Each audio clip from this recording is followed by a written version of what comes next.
तिरंगा में चांद देखना चाहते हो या चांद पर तिरंगा देखना?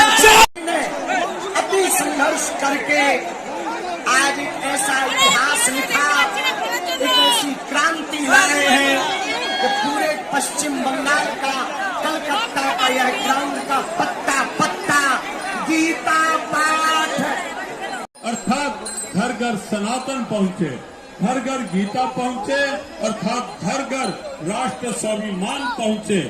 मैं आप सभी हिंदू समाज से निवेदन करती हूँ, जैसे आज आपने जातियों को भूलकर श्रीमद् भगवत गीता का पाठ एक कंठ से स्वर किया है, ऐसे ही कन्याकुमारी से कश्मीर तक सारा हिंदू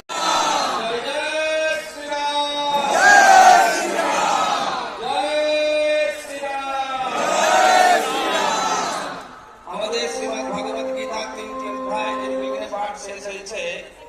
এবার